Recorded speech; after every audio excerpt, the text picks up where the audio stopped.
Day 2. Good morning everyone, and this is day 2 of our Aurora mission trip. Ay, sarap na tulog. Grabe guys, look at this place. Ito yung mga masarap mag-devotion eh. Tignan mo ha. Oh. Oh. Diba? Ito yung masarap yung uupo ka, tapos mag-pray ka, tapos yan, pakita mo yung go, yung camera mo dyan, tapos yan. So 2 very boring minutes later.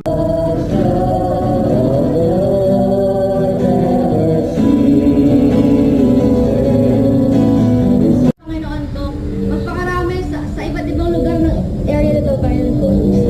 Makita ng mga tao, Panginoon, Lord, Ikaw ay patuloy na maitaas, Panginoon, sa bawat isa sa amin. Lord, patuloy mo nga po sila bigyan ng favor at pagpapala, O God, ng more blessings, O God. Kayo po may taas, kayo po maging sentro ng buhay at pamilya po nila, Lord God.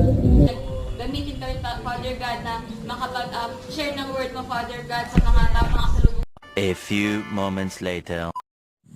So habang hinihintay ang pagkain nila, gusto ko lang i-share yung devotion ko kanina. Siguro just a quick exhortation about sa my morning devotion kanina bago lumabas.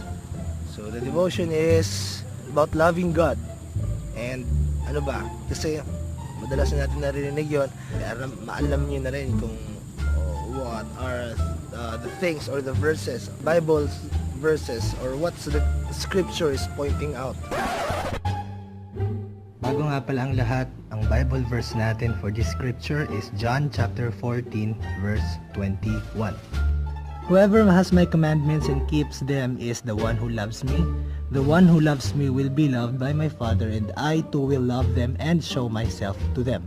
The love of Jesus to our Heavenly Father is perfectly demonstrated by His obedience. Obedience, guys. Bakit? You know mo, every thought, every action, every words that Jesus say during those times, magsimula nung bumaba siya galing sa langit, pinanganak at bumalik sa langit, everything is all about following God. Nagkaiba yun sa sumusunod tsaka sa gustong sundin. Sumusunod ka lang kasi napipilitan ka, ganyan, but obeying or desiring to obey is you enjoy what you do. Mahal mo kung anong ginagawa mo.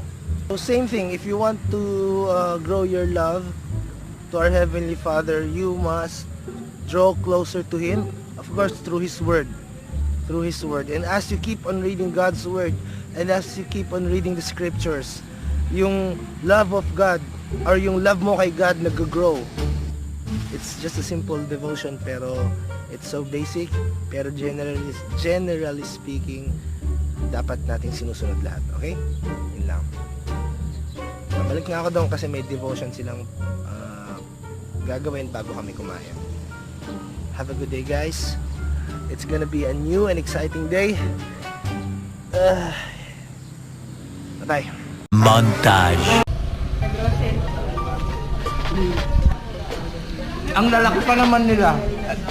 Tatlo silang malalaki nandun, si Jer, si Prab.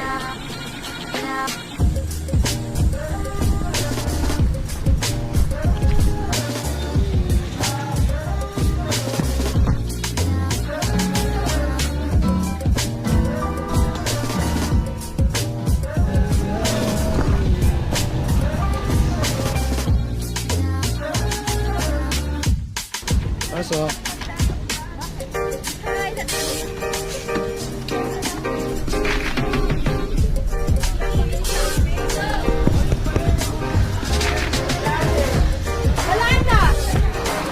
Oy, wag mo kanyan ha. Apo.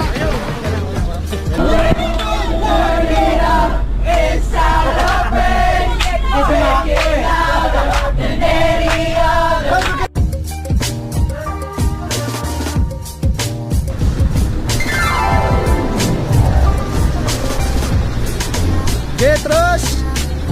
Getros! Getros load!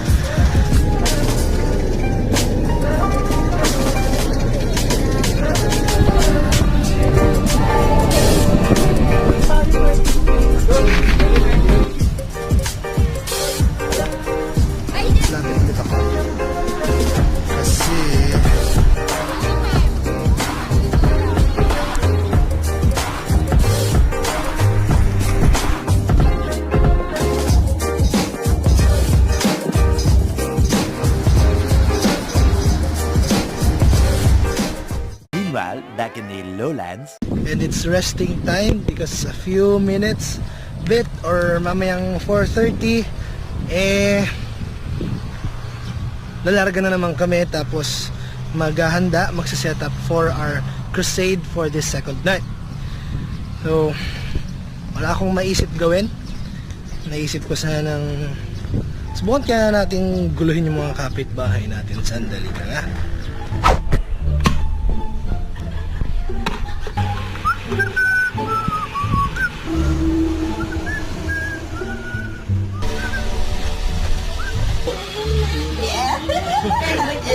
Kamay. Yan! Tara na guys! Tara na! Tara na! A little longer than a few minutes later.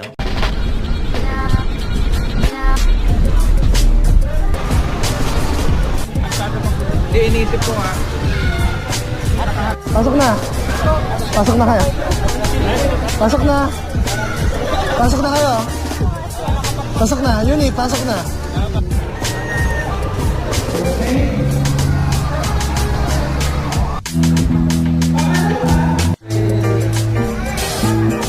Saan mo siya sa ticket?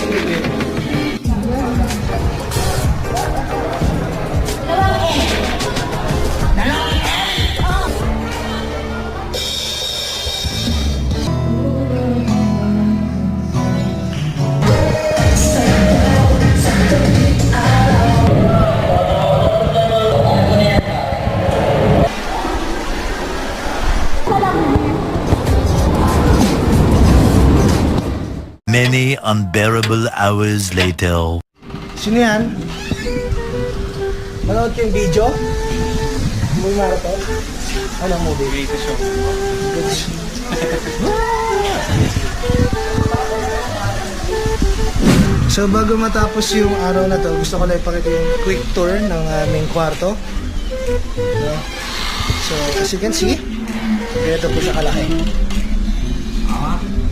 Meron kaming kama. Si Marvin, si Nettie, si Joma. Kape. Kape mo.